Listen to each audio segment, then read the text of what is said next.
ಆಚಾರ್ಯಜಿ, ನನ್ನ ಪ್ರಶ್ನೆ chapter two know your self watch your self ರಿಂದ ಇದೆ. ನಾನು ಇಲ್ಯೂಷನ್ ನಲ್ಲಿ ಇದ್ದೆ.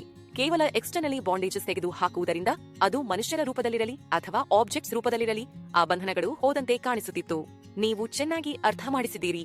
ಬಾಂಡೇಜಸ್ ಗಳನ್ನ ಹೊರಗಿನಿಂದ ಮಾತ್ರವಲ್ಲ ಇಂಟರ್ನಲಿ ಕೂಡ ತೆಗೆದು ಹಾಕಬೇಕು ಅಂತ. ನನಗೆ ಅರ್ಥ ಮಾಡಿಕೊಳ್ಳಬೇಕಿತ್ತು, ಇಂಟರ್ನಲಿ ಬಾಂಡೇಜಸ್ ಗಳಿಂದ ನಾವು ಹೇಗೆ ದೂರ ಇರೋದು.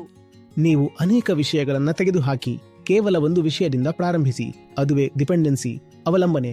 ಯಾಕೆಂದರೆ ಬಂಧನಗಳು ಹಲವು ರೂಪಗಳಲ್ಲಿ, ಹಲವು ಬಣ್ಣಗಳಲ್ಲಿ ಬರುತ್ತವೆ. ಆದ್ರೆ ಅವುಗಳಲ್ಲಿ ಯಾವಾಗಲೂ ಕಾಣುವ ಒಂದು ಸಾಮಾನ್ಯ ಅಂಶವೆಂದರೆ ಅದು ನಿರ್ಭರತೆ, ಆಶ್ರಯ. ನೋಡಿ, ನಿಮ್ಮ ಆಂತರಿಕ ಕೌಶಲ್ಯ, ನಿಮ್ಮ ಆಂತರಿಕ ಸ್ವಾಸ್ಥ್ಯವು ಯಾವುದೇ ವಿಷಯದ ಮೇಲೆ ಆಶ್ರಿತವಾಗಿದೆಯೇ? ಅಂದರೆ ಅದರ ಮೇಲೆ ಯಾವುದೇ ಷರತ್ತು ಇದೆಯೇ? ಒಂದು ವೇಳೆ ಆ ಘಟನೆ ನಡೆದು ಬಿಟ್ಟರೆ ನಾನು ಆಂತರಿಕವಾಗಿ ಸಂಪೂರ್ಣವಾಗಿ ಕುಸಿದು ಹೋಗುತ್ತೇನೆ. ಈ ರೀತಿಯ ಏನಾದರೂ ನಡೆಯುತ್ತಿದೆಯೇ?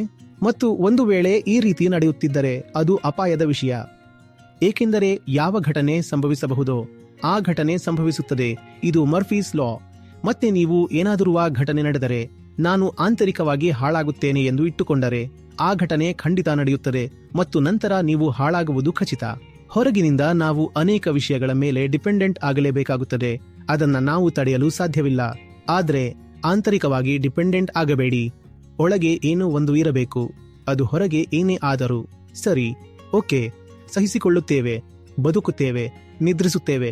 ಹೌದು, ಬೇಸರವಾಗುತ್ತಿದೆ, ಹೀಗಾಯಿತು, ಹಾಗಾಯಿತು, ಹಣ ಹೋಗಬಹುದು, ಗೌರವ ಹೋಗಬಹುದು. ಈ ಎಲ್ಲ ವಿಷಯಗಳು ಜಗತ್ತಿನಲ್ಲಿ ನಡೆಯುತ್ತವೆ. ಆದ್ರೆ ಇದರ ಅರ್ಥ ನಾವು ಆಂತರಿಕವಾಗಿ ಸಂಪೂರ್ಣವಾಗಿ ನಾಶ ಆದೆವು ಅಂತಲ್ಲ. ಆಂತರಿಕವಾಗಿ ನಾವು ಆಗಲು ಉಳಿದಿರುತ್ತೇವೆ. ಹಾಗಾಗಿ ಆ ಆಂತರಿಕ ನಿರ್ಭರತೆಯಿಂದ ದೂರವಿರಬೇಕು. ಸರ್, ಕೆಲವೊಮ್ಮೆ ಸಿಚುವೇಶನ್ಸ್ ಬಂದಾಗ ಒಳಗೆ ಮನಸ್ಸು ಚಲಿಸುತ್ತಿರುತ್ತೆ, ಅದು ಕಾಣಿಸುತ್ತೆ. ಒಂದು ತಿಂಗಳಿನಿಂದ ಅದನ್ನ ಅಬ್ಸರ್ವ್ ಮಾಡುತ್ತಿದೆ.